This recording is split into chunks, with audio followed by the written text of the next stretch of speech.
اب وہ بیان کرتے ہیں کہ کون سے موقع ہیں کہ جہاں جھوٹ بولنا جائز نہیں، کہاں جھوٹ بولنا حرام ہے۔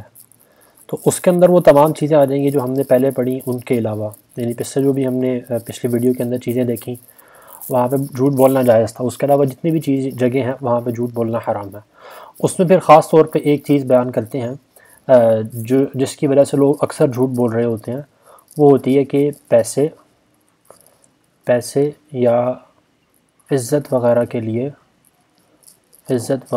لیے جھوٹ بولنا یہ چیز لوگوں کے اندر سب سے زیادہ پائی جا رہی ہوتی ہے، جس کی وجہ سے جھوٹ بولتے ہیں وہ۔ تو فرماتے ہیں کہ البتہ روپیہ کمانے یا عزت و جاہ حاصل کرنے کی غرض سے جھوٹ بولنا ہرگز حلال نہیں، کیونکہ اگر مال و جاہ نہ بڑھے تو کوئی نقصان نہیں ہوتا، زیادہ سے زیادہ یہ ہے کہ سچ سے نفع حاصل نہیں ہوتا، اور نفع کا حاصل نہ ہونا نقصان نہیں کہلاتا۔ اب یہ بیان کرتے ہیں،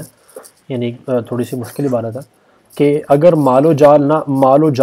جاہ یعنی پیسے نہیں بڑھ رہے یا عزت وغیرہ کے اندر اضافہ نہیں ہو رہا تو اس سے کوئی نقصان تو نہیں ہے، یا زیادہ سے زیادہ یہ ہے کہ سچ بولنے سے کوئی فائدہ نہیں حاصل ہو رہا، یا نفع کا حاصل نہ ہونا نقصان نہیں کہلاتا۔ اس باریکی کو اکثر لوگ نہیں سمجھتے اور اکثر اس غرض کے لیے جھوٹ بول دیتے ہیں، اور حالانکہ یہ حرام قطعی ہے، در حقیقت ان کے دین کی تباہی کا یہی سامان ہے،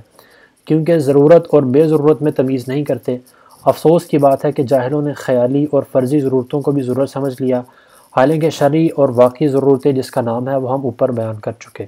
یعنی جو واقعی شرعی ضرورتیں ہیں وہ یہ اوپر بیان ہو چکی، اس کے علاوہ پیسے کے لیے یا کسی اور وجہ سے یعنی وہ جھوٹ بولنا قطعاً جائز نہیں ہے۔ جب تک کہ حالت اضطرار اور کسی بڑے نقصان کا غالب گمان نہ ہو اس وقت تک مردار کھانا حلال نہیں، یعنی جو پہلے ہم نے صورتیں پڑھی تھیں اس کے اندر گویا وہ ایسی صورت ہے کہ جیسے ایک حالت اضطرار کے وقت شدید بھوک یا موت کے ڈر سے مردہ کھانا جائز ہو جاتا ہے، تو وہ ایسے ہی تھا کہ وہ ایک ایکسیپشن کیسز تھے جہاں پہ جھوٹ بولنا کی اجازت دی گئی، ورنہ اس کے علاوہ جتنی بھی صورتیں ہیں وہاں پہ جھوٹ بولنا جائز نہیں ہے۔